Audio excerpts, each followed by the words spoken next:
Ei, alô você, preste atenção. A fila andou e chegou a sua vez. Coragem, irmão, ele te chamou. Dai glória a Deus. A few moments later. Mano, que PHN que foi esse? Foi muito bom.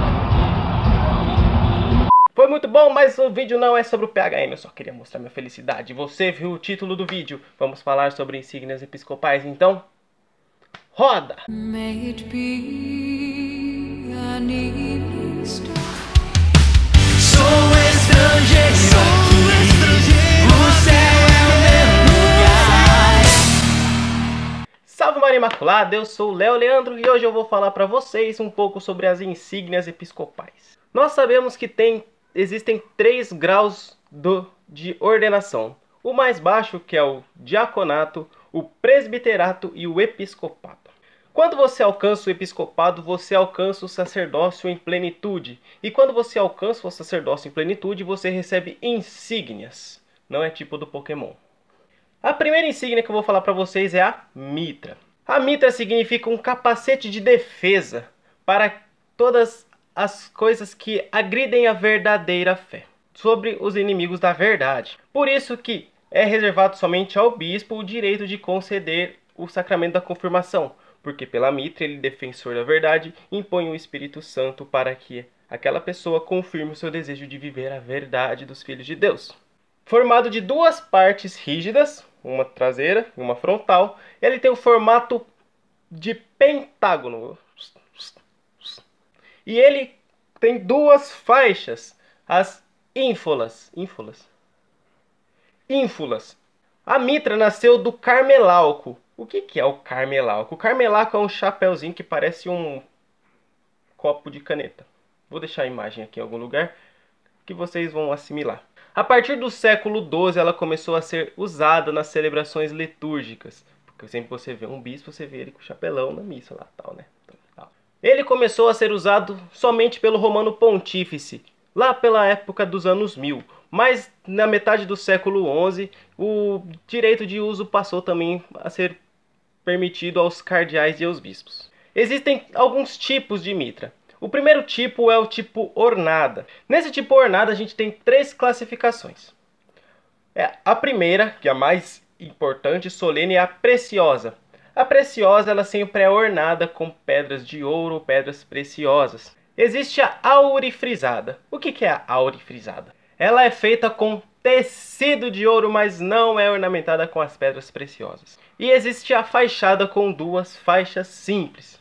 E, claro, existe a simples, que é somente branca, que é bem comumente usada pelos bispos, assim, nas missas menores, não nas solenidades.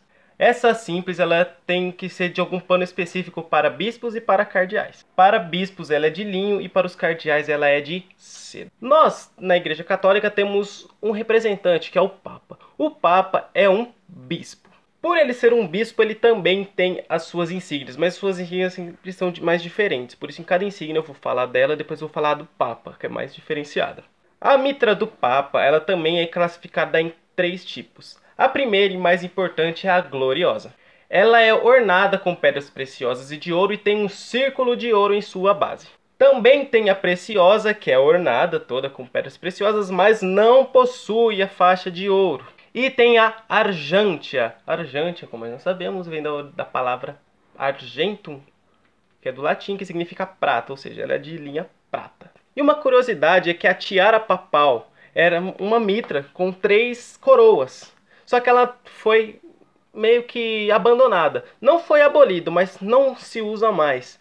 A partir desde do Papa Paulo VI não se usa mais a tiara papal. Agora vamos falar do báculo. O báculo é mais conhecido como cajado pelos leigos, bem leigos. Ele, como um cajado, significa o pastoreio. Ele sempre vai ter a forma curva para frente. E um bispo sempre vai o segurar com a mão esquerda. Por que existe a curva assim?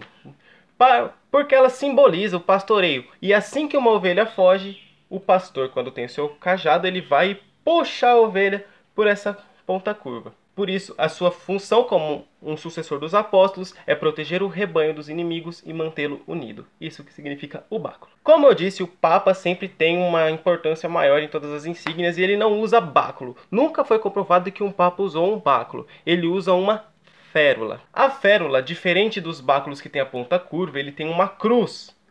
Tudo isso mostrando que ele não se curva, né? Ele tem jurisdição total da igreja. E a férula significa que ele tem poder espiritual e temporal sobre a igreja. E uma curiosidade é que todos os bispos recebem o seu báculo, mas ele não pode usar fora de sua diocese. Por exemplo, se você tem um bispo titular na diocese, ele vai para outra diocese rezar a missa, ele não usa o báculo. Somente o bispo titular daquela diocese, porque ali é o pastoreio dele. Então só ali ele vai usar o seu cajado. Somente isso não vale para o Papa, que o Papa tem a férula, então jurisdição mundial, universal, Igreja Católica, Roma wins. Yeah! A cruz peitoral. O nome já diz por si, né? Porque cruz peitoral. É uma cruz que eles usam no pescoço.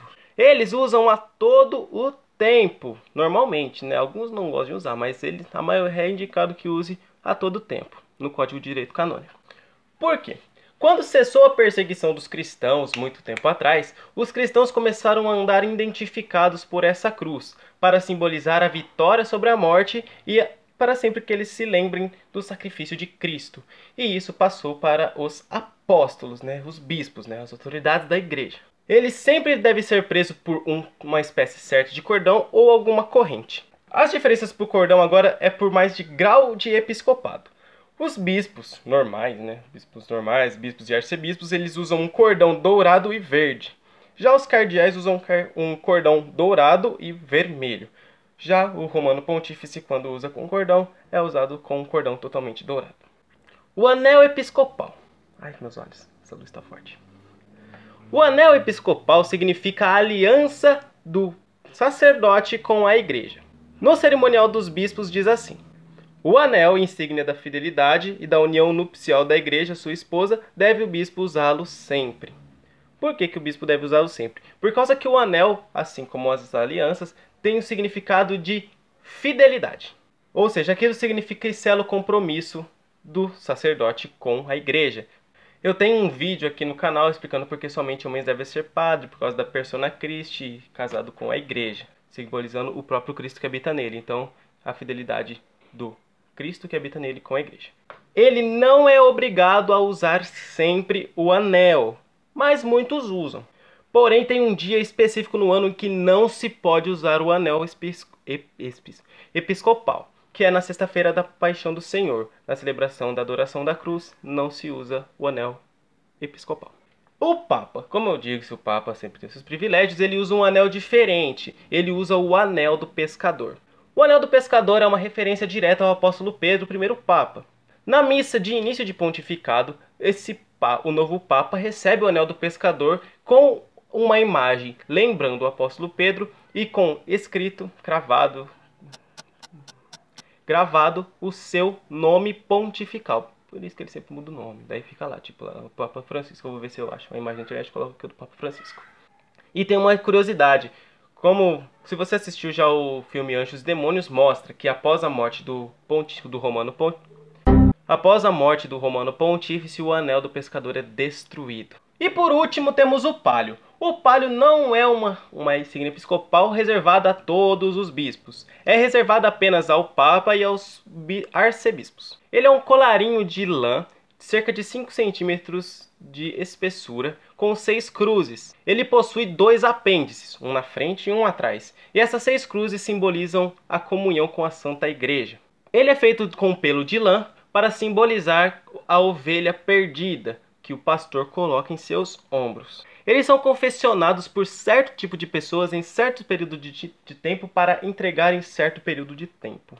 Eles são confeccionados pelas monjas beneditinas do mosteiro de Santa Cecília de Roma. Sempre vai ser confeccionado lá com pelo de lã de 2 ovelhas que são entregues ao Papa na festa de Santa Inês no dia 29 de janeiro na Basílica de Santa Inês. Eles são abençoados pelo Papa quando eles são confeccionados e guardados em uma arca de prata e guardados no túmulo de São Pedro junto com as suas relíquias.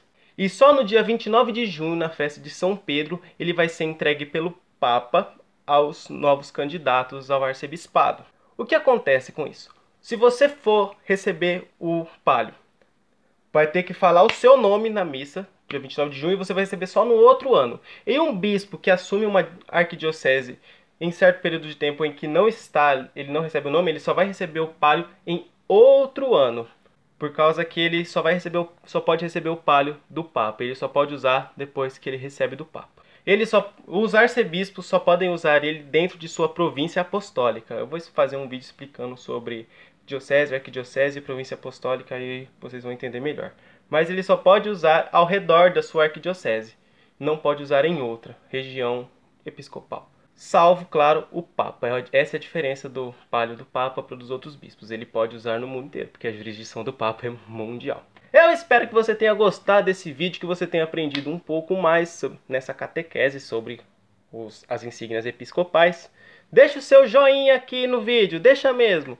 Comenta alguma coisa, se eu deixei faltar alguma informação, se você gostou do vídeo, uma indicação sua para que eu grave outro vídeo explicando alguma dúvida que você tem. Na descrição vão estar as nossas redes sociais. Curte a gente lá no Facebook, segue a gente no Instagram, no Twitter. Se inscreve no canal, a gente vê que tem bastante gente que não se inscreveu no canal. A gente está quase sem inscrito, então ajuda a gente a chegar a 100 inscritos. Compartilhe esse vídeo com seus amigos nas suas redes sociais. E se você quiser ser santo, já sabe.